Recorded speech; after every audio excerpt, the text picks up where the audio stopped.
Okay, guys, so yesterday you spent time taking a point that was given to you and seeing if that point was a solution to both linear equations, meaning that each point actually held true in each equation of the line. So yesterday you took points and you plugged in the values of x and y, and if the statements were true in both, then the point lied on both lines. Today's focus is going to be a little bit different. Today's focus is going to be you actually graphing these lines and finding the point that they share.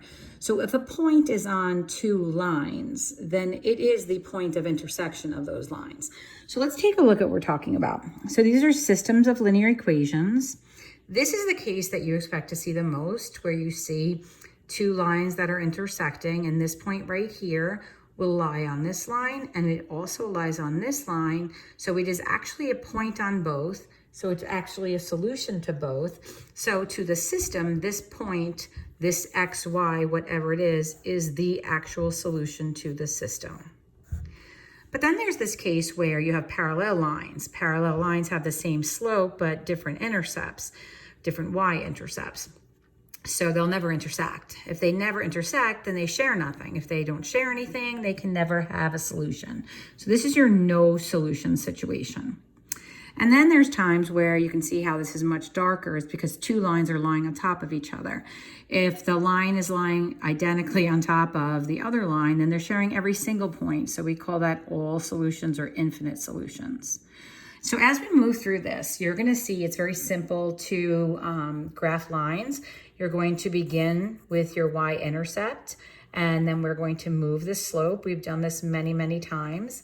Just a simple reminder, when we get up to a number where, a problem where you get given x is equal to 3, something like that, or x is equal to a constant, that is a vertical line that runs through that value of x.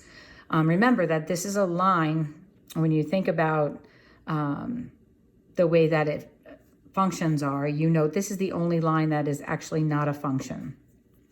With this one here, you would say like y is equal to 6. That means every single point on the line has a value of 6. Now, I don't want to over talk this too much because we've done this a bit. I think once we just jump in, you'll see how it goes. This does increase in its difficulty a little bit, but it starts off pretty simple. So I'm going to move fairly quickly through it because you guys have shown some mastery with this. So you just go to the blue one first, and that's the one that has a y-intercept at -7 and has a positive slope of 1. Then you hit the other guy, you go to the y-intercept of -1, and you're going to go down 2 over 1 from there. Now that point of intersection right there, that is the solution, and it looks like it is 2, -5. You might want to be careful when you do this.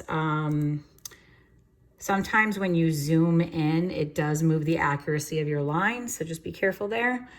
And we'll check out the next one, and this should go pretty quickly, and I think that you guys would understand.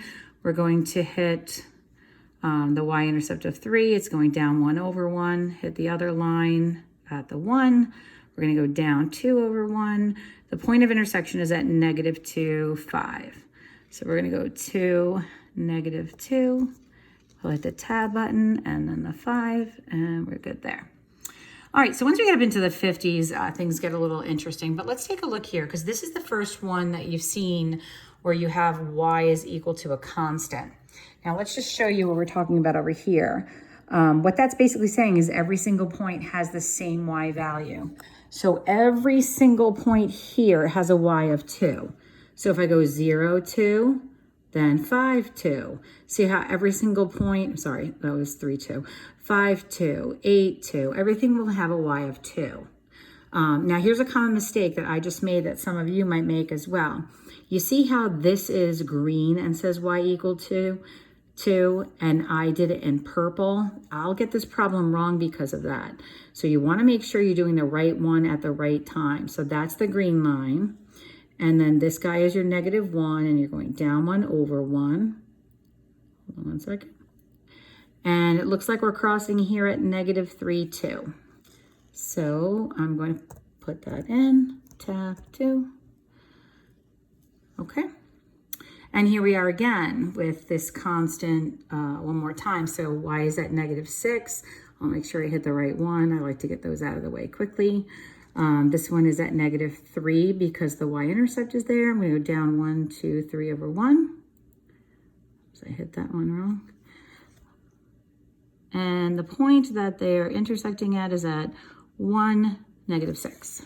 So I'm going to hit the 1 here, hit the tab button, and the -6. And that should be correct.